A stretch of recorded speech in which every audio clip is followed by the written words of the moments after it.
ನಮಸ್ತೆ ಸ್ನೇಹಿತರೆ, ಇವತ್ತು ನಾವು ನೋಡೋದಕ್ಕೆ ಹೋಗ್ತಾ ಇದ್ದೀವಿ ನಮ್ಮ ಕರ್ನಾಟಕದ ಅತ್ಯಂತ ಹಳೆಯ ಡ್ಯಾಮ್ ವಾಣಿ ವಿಲಾಸ ಸಾಗರ ಡ್ಯಾಮ್. ಇದನ್ನು ಮಾರಿಕಣಿವೆ ಅಂತಲೂ ಕರೀತಾರೆ. ಇದು ಚಿತ್ರದುರ್ಗ ಜಿಲ್ಲೆ ಹಿರಿಯೂರು ತಾಲೂಕಿನಲ್ಲಿದೆ. ಹಾಗಾದರೆ ಇನ್ನೇನಕ್ಕೆ ತಡ, let us start hour today's episode.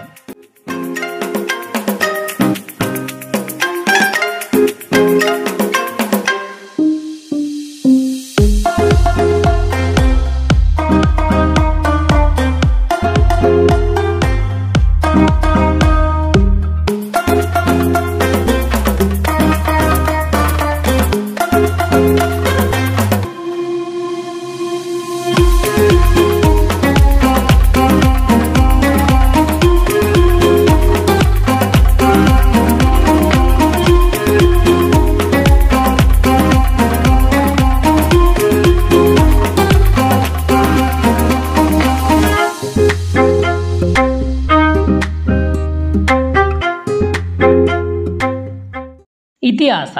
Vedavathi ನದಿಗೆ ಅಡ್ಡಲಾಗಿ ಇರುವ ಈ ವಾಣಿ ವಿಲಾಸ ಸಾಗರವನ್ನು ಸ್ವಾತಂತ್ರ್ಯ ಪೂರ್ವದಲ್ಲಿ ಮೈಸೂರು ಮಹಾರಾಜರು ನಿರ್ಮಿಸಿದರು.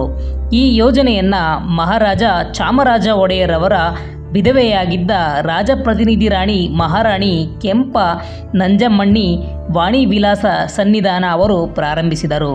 ಅವರು ತಮ್ಮ ಅನುಕರಣೀಯ ಸಾಮಾಜಿಕ ಕಾರ್ಯಗಳಿಗೆ ಹೆಸರುವಾಸಿಯಾಗಿದ್ದಾರೆ. ಈ ಅಣೆಕಟ್ಟಿನ ನಿರ್ಮಾಣಕ್ಕಾಗಿ ಮೈಸೂರಿನ ರಾಜಮನೆತನದವರು ಹಣದ ಕೊರತೆಯಿಂದಾಗಿ ರಾಜಮನೆತನದ ಆಭರಣಗಳನ್ನು ಒತ್ತೆ ಇಡಬೇಕಾಯಿತು. ಇದಕ್ಕಾಗಿ ಇದನ್ನು ವಾಣಿ ವಿಲಾಸ ಸಾಗರ ಎಂದು ಹೆಸರಿಡಲಾಯಿತು.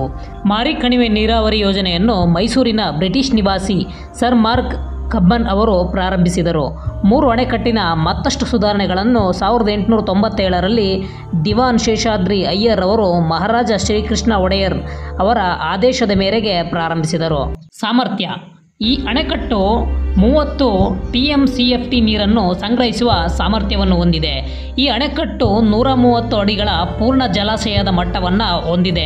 ಆದರೆ ಅದರ ನೀರಿನ ಮಟ್ಟವನ್ನು 135 ಅಡಿಗಳವರೆಗೆ ಅಳೆಯಬಹುದು. ಇದನ್ನು 1933ರಲ್ಲಿ ಮಾತ್ರ ತಲುಪಲಾಗಿತ್ತು. ಅಣೆಕಟ್ಟು ಹಲವು ಬಾರಿ 120 ಅಡಿಗಳ ಗಡಿಯನ್ನು ದಾಟಿದೆ. ಅಂದರೆ 1932, 1934, 1956, 1957, 1958, 2000, 2021 ಮತ್ತು 2022ರಲ್ಲಿ ಸೆಪ್ಟೆಂಬರ್ 2ರಂದು 89 ವರ್ಷಗಳ ನಂತರ ಮೈಲುಗಲ್ಲು ತಲುಪಿತು.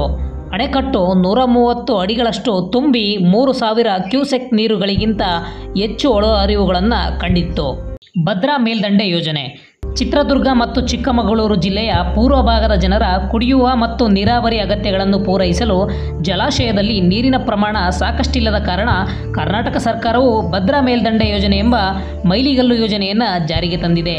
ಯೋಜನೆಯ ಪ್ರಕಾರ ತುಂಗಾ ಗಾಜನೂರು ಅಣೆಕಟ್ಟಿನಿಂದ ಎತ್ತಲಾದ 17 TMC ಅಡಿ ನೀರು ಮತ್ತು ಭದ್ರಾ ಅಣೆಕಟ್ಟಿನಿಂದ ಎತ್ತಲಾದ 29.90 TMC ಅಡಿ ನೀರಿನಲ್ಲಿ 2 TMC ನೀರನ್ನು ಈ ಅಣೆಕಟ್ಟಿಗೆ ಪ್ರತ್ಯೇಕವಾಗಿ ಹಂಚಿಕೆ ಮಾಡಲಾಗಿದೆ. ಪ್ರವಾಸಿ ತಾಣ.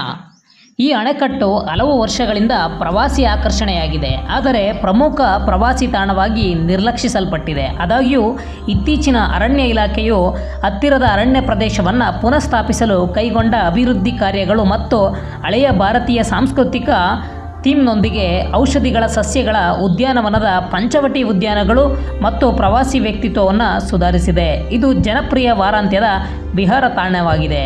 ಪಂಚವಟಿ ಉದ್ಯಾನವು ಸಾಂಸ್ಕೃತಿಕ ಥೀಮ್ಗಳನ್ನು ಪ್ರತಿನಿಧಿಸುವ ಔಷಧೀಯ ಸಸ್ಯಗಳನ್ನು ಸಾಲುಗಟ್ಟಿ ಹೆಸರಿಸಿದೆ. ರಾಶಿಗಳು, ಸಪ್ತಸ್ವರಗಳು, ನವಗ್ರಹಗಳು ಮತ್ತು ಇನ್ನೂ ಅನೇಕ. ಚಿತ್ರದುರ್ಗ ಮತ್ತು ಹೊಸದುರ್ಗಕ್ಕೆ ಭೇಟಿ ನೀಡುವ ಪ್ರವಾಸಿಗರು ಆಗಾಗ್ಗೆ ಈ ದಾರಿಯಲ್ಲಿ ಮಾರಿಕಣಿವೆಗೆ ಭೇಟಿ ನೀಡುತ್ತಾರೆ. ಇಲ್ಲಿರುವ ಐತಿಹಾಸಿಕ ಮಾರಿಕಾಂಬಾ ದೇವಾಲಯವು ಅನೇಕ ಪ್ರವಾಸಿಗರನ್ನು ಆಕರ್ಷಿಸುತ್ತದೆ. ಅಣೆಕಟ್ಟಿನ ಹಿನ್ನೀರು ಜಲಕ್ರೀಡೆಗಳಿಗೆ ಸೂಕ್ತವಾಗಿದೆ. ಯುವಜನ ಸೇವಾ ಮತ್ತು ಕ್ರೀಡಾ ಇಲಾಖೆಯು ಈ ಪ್ರದೇಶದಲ್ಲಿ ಸಾಹಸ ಕ್ರೀಡೆಗಳತ್ತ ಹೆಚ್ಚಿನ ಯುವಕರನ್ನು ಸೆಳೆಯಲು ಒಂದು ಕಾರ್ಯಕ್ರಮವನ್ನು ರೂಪಿಸಿದೆ. ಜನರಲ್ ತಿಮ್ಮಯ್ಯ ಮತ್ತು ಸಾಹಸ ಕ್ರೀಡಾ ಅಕಾಡೆಮಿಯ ಸಾಹಸದಿಂದ 2.5 ಕೋಟಿ ರು ವೆಚ್ಚದಲ್ಲಿ ಸಾಹಸ ಕ್ರೀಡಾ ಕೇಂದ್ರವನ್ನು ಆಯೋಜಿಸಲಾಗುತ್ತಿದೆ. ಸ್ನೇಹಿತರೆ, ಇದಾಗಿತ್ತು ಇವತ್ತಿನ ವಿಡಿಯೋ. ನಿಮಗೂ ವಾಣಿ ವಿಲಾಸ ಸಾಗರವನ್ನು ನೋಡುವ ಮನಸ್ಸಾದರೆ ಬೆಂಗಳೂರಿನಿಂದ 180 ಕಿಲೋಮೀಟರ್, ಚಿತ್ರದುರ್ಗದಿಂದ 55 ಕಿಲೋಮೀಟರ್, ಹಿರಿಯೂರಿನಿಂದ 20 ಕಿಲೋಮೀಟರ್ ಪ್ರಯಾಣ ಬೆಳೆಸಿದರೆ ನೀವು ವಾಣಿ ವಿಲಾಸ ಸಾಗರವನ್ನು ಕಣ್ತುಂಬಿಕೊಳ್ಬೋದು. ವಿಡಿಯೋ ನಿಮಗೆ ಇಷ್ಟ ಆಗಿದೆ ಅಂತ ಭಾವಿಸ್ತಾ ವಿಡಿಯೋವನ್ನು ಮುಗಿಸ್ತಾ ಇದ್ದೇವೆ. ವಿಡಿಯೋಗೆ ಯಾರು ಸಬ್ಸ್ಕ್ರೈಬ್ ಆಗಿಲ್ಲ ದಯಮಾಡಿ ಸಬ್ಸ್ಕ್ರೈಬ್ ಮಾಡ್ಕೊಳ್ಳಿ. ಮುಂದಿನ ವಿಡಿಯೋದಲ್ಲಿ ಮತ್ತೆ ಸಿಗೋಣ.